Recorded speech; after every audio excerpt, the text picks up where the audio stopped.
power only starts to come from the ground when we sink our center mass of our body and put pressure into our feet into the ground, usually in this sort of athletic move where we're sinking or something like that. So this is where Newton's third law of physics comes in, which says that for every action there's an equal and opposite reaction. So until we put pressure into the ground can't put pressure back up into our body to move us in this dynamic way that we want. So some of you may be wondering, hey Ken, what the heck are you talking about with physics laws and everything else? This is just tennis. I understand.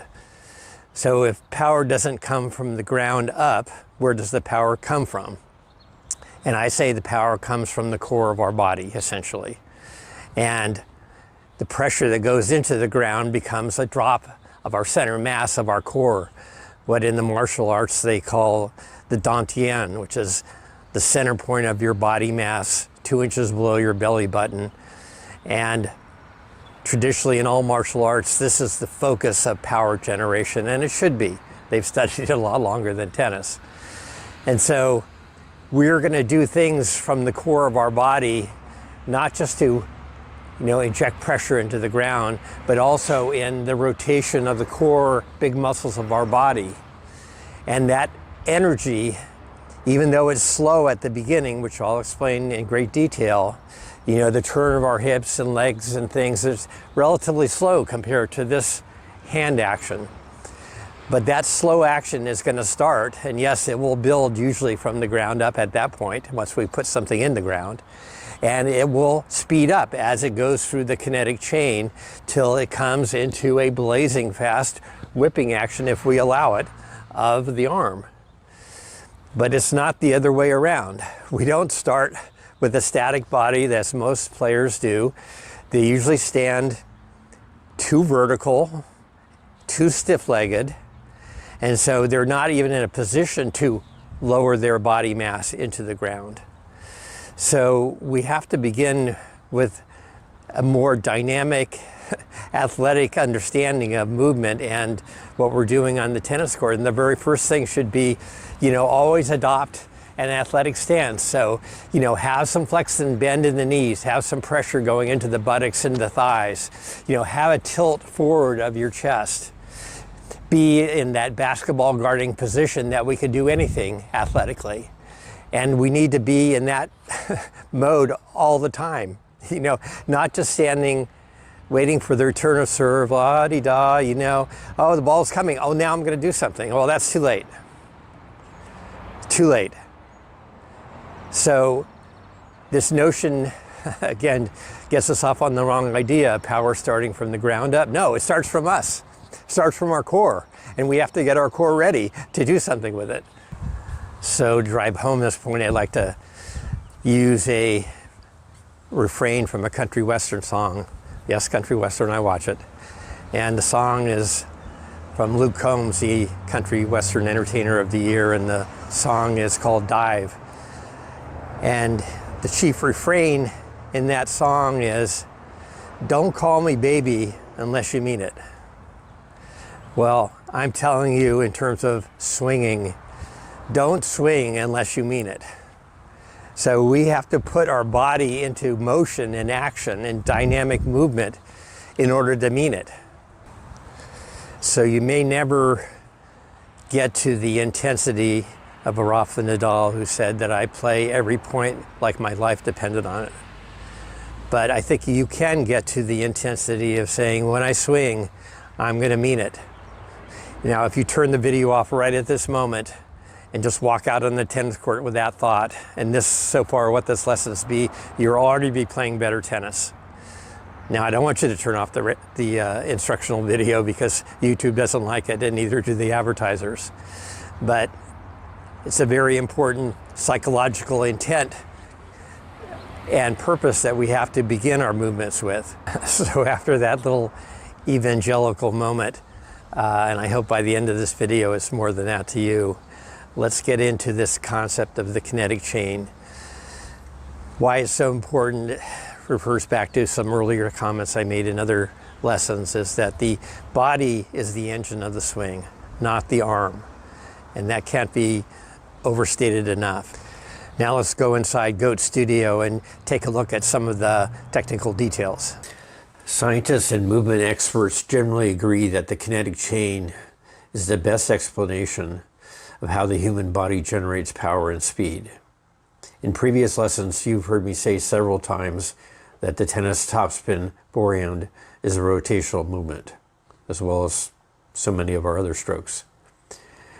The kinetic chain is the underlying principle for that statement. The kinetic chain describes how our various body segments work in a rotational manner to generate power and speed. And yes, once we inject some energy into the ground by sinking, split stepping, or shifting our center mass into the ground, the kinetic chain moves up in a sequential manner from the ground upwards. We can generate power, real power, without pushing or using the ground, but let's keep things simple for today. In terms of defining how much speed is being generated in each body segment, scientists universally calibrate this speed in revolutions per second.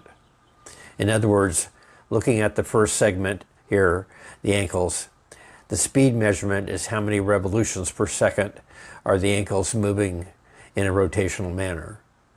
Of course, our ankles have limited flexibility and rotational capability, some 10 to 20 degrees of rotational function. But they are important as part of the rotational movement and swing model. Just ask Tiger Woods, who had his left ankle frozen after his last major surgery from his terrible accident a few years ago. Tiger can still swing a golf club, but he says his whole body hurts afterwards. This is because without any rotational flex or rolling over of his ankles in his swing, the rest of the kinetic chain is put under stress to deliver more rotation than they were designed for. In this new depiction of the kinetic chain, I've added the whip at the top and end of the sequence. Of course, in tennis, the whip would be the racket held in the player's hand. The kinetic chain segments are like a relay race, with the slowest runner starting first. That would be the ankles in this depiction. The ankles start to rotate or roll in the case of a swing, and as that rotation of the ankles slows down, the next segment, the pelvis begins to rotate, and so on up the chain, each time getting faster than the last segment's rotation. So the waist segment will rotate faster than the previous pelvis segment. And the sequencing up the chain gets faster and faster as the segments get smaller and lighter. I want to make 2 points on this slide. One, different sports use different kinds of whips. If you're just throwing a baseball, the whip is in the fingers of your hand. If you're a golfer, it's a club. A baseball player, it's a bat. And if you're a tennis player, the whip segment is the racket. The second point is that all whips add speed to throwing and swinging sports. How much depends on the nature of the throw or the swing and what type of whip is being used. The underlying movement principle that explains the difference between hand speed and racket speed, which is what we discussed in our first movement map lesson, is the kinetic chain. When scientists attach electronic sensors to the different segments of the kinetic chain, they can measure the speed of each segment. This is called the kinematic sequence, measuring the speed of each segment of the body. And typically, as you see here, they only measure 4 or 5 segments of the kinetic chain, creating a simplified look scientific measurement term of revolutions per second into miles per hour, which is our everyday understanding of how we measure and understand speed. What you see here from the bottom to the top is the speed of the pelvis at the bottom going from 5 miles an hour or less.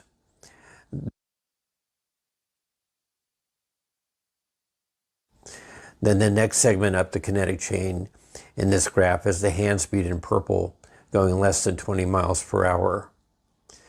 But the great speed up in the last whip segment, where the graph with the red line shows the racket head speed going up to 90 miles an hour. This is the speed up factor of the whip effect in the swing.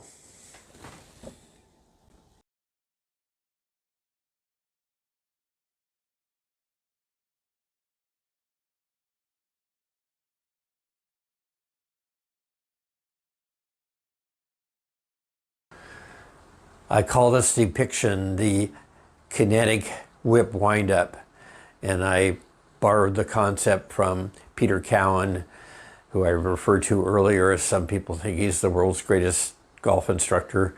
He's very good, no doubt about that. Well, his depiction of this type of windup in golf, he called the spiral staircase, because basically we're coiling and winding from the ground up, each segment turning back and rotating, coiling, even into the arms, hands, and the racket all end up in a long spiraling coil up position. The spiral lines of our muscle system establish the foundation for rotational and spiraling movements. The elastic web-like fascia material found throughout our body provides the foundation for springy, whippy, and wave-like movements. In sum, the human body is built for rotation. And as you can see, the different segments of the human body have different ranges of rotational movement. With the ankles being fairly stiff and solid, their rotational range is only 10 to 20 degrees. As we move up the kinetic chain, we typically have more range of motion, with the shoulder segment having the largest range of motion in the human body. The flexibility and rotational capability of the shoulder in throwing and swinging sports is critical, and we'll be discussing this over the course of these lessons on the kinetic whip. You'll recall in our earlier lessons where we talked about the wax off and the wax on movements, tried to keep it simple. Now we're moving into a more complex understanding of the swing. So after we get our wax off movement, our coil up here, maybe like Djokovic, where we're somewhat wound up, then we talked about a transition move. Well, the transition move starts as the arms are reaching their upper extent in this wind up. The lower half of our body is going to start to unwind and rotate. That's the beginning of the transition movement. So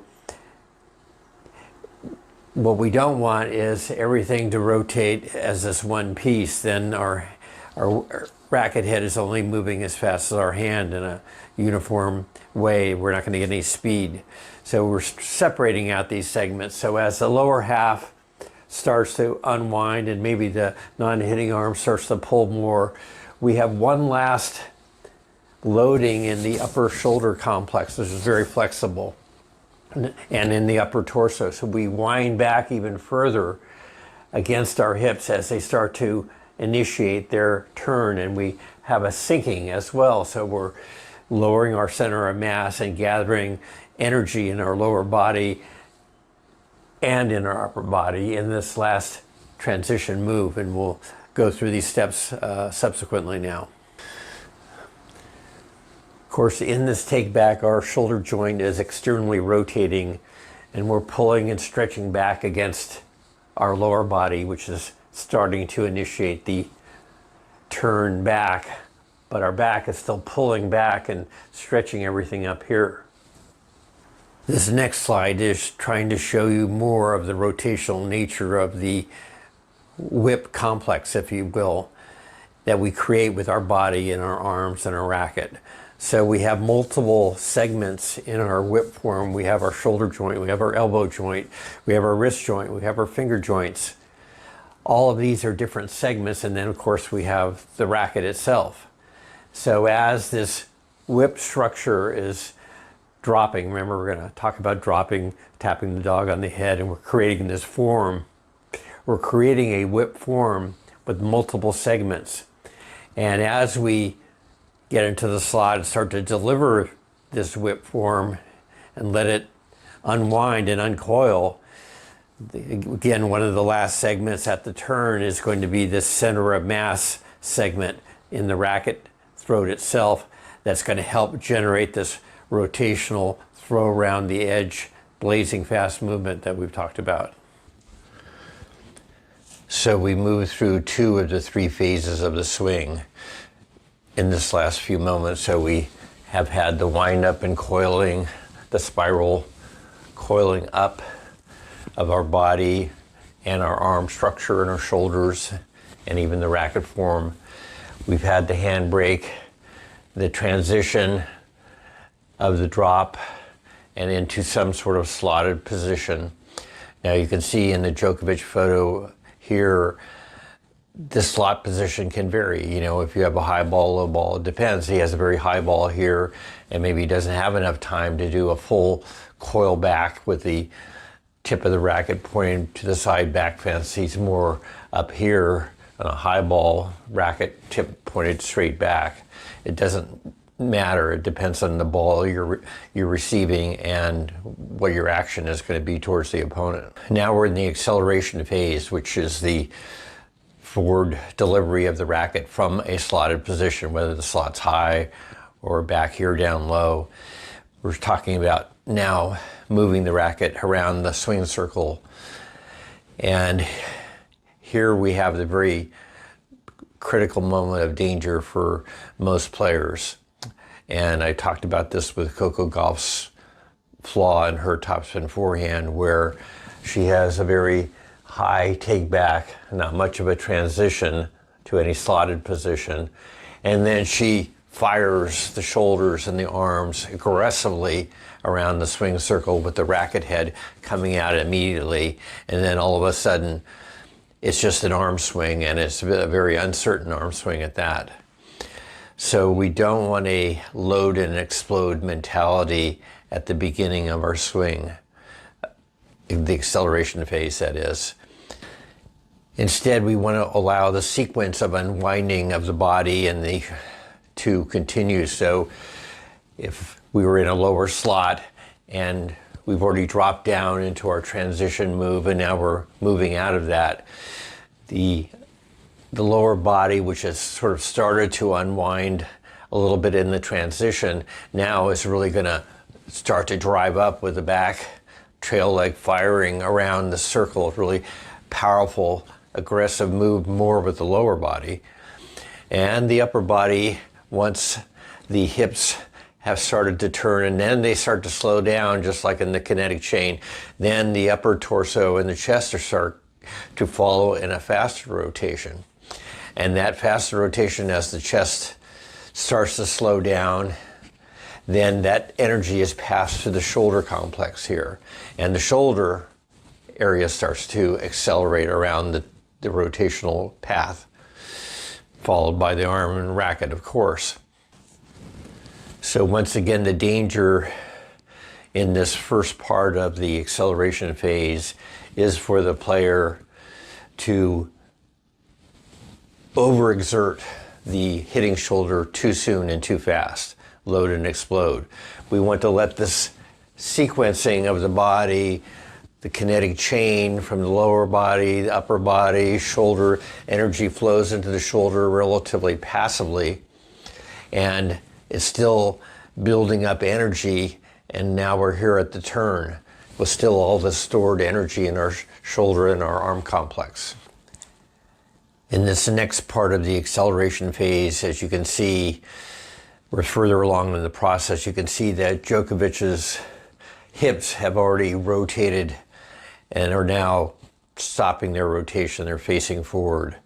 And the chest, again, the kinetic chain passes the momentum and flow of the movement up the chain to the chest, has rotated after the hips have stopped. And now we're at the point where the chest is slowing down and the energy is passing, into the hitting arm and into the hitting shoulder. And you see this kind of position where we're basically have wound up the rubber band. So the non-hitting arm out here has been, and back, are pulling around the circle, adding this pull. The chest is stretched open and stretched into the hitting arm and complex. So creating this large energy stretch across the body. We talked about the fascia and musculature of the body. So this is like the rubber band at this point, waiting to be snapped. Or it's going to be the crack of the whip, or the release of all the stored up tension and coil into this final snapping and incredibly fast speed around the swing circle. In this last part of the acceleration phase, we're actually moving into contact and follow through. Remember, the basics is that we've come from a slotted position here, wherever it is. We've been driving the elbow forward with the racket lagging. We've reached a turn, and now the body has started to slow down. The non-hitting arm has, as we approach contact, has stopped the non-hitting side, which then creates more snapping around rotational energy in the hitting side. But we're still moving the racket on edge in this windshield wiper form. And you can see this right at the moment of contact. Again, hand is ahead of the racket. Racket head is below and behind the hand. And as we come into contact, we can use our right side pressing into the ball just momentarily as it passes, so we're getting stability with the racket and compression and spin on the ball as it passes through this windshield wiper form. You know, we're not pushing out literally like this or extending the racket towards the target like this. We're keeping on this beautiful arcing path and letting it release effortlessly. Now that we've discussed the kinetic chain and the phases of the topspin forehand in some detail, I want to play this Djokovic topspin forehand in slow motion for you with the racket tracing turned on. First, I'll play Djokovic's forehand through one time so you can see the whole stroke.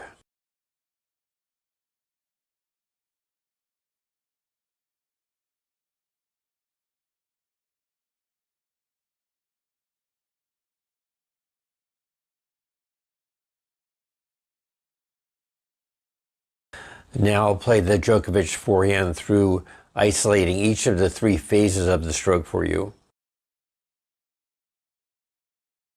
Then we have the transition from handbrake to the drop to the slot position. And then we have the third phase, the forward swing and acceleration of the racket head around the swing circle, with the racket being thrown out on edge in a windshield wiper action.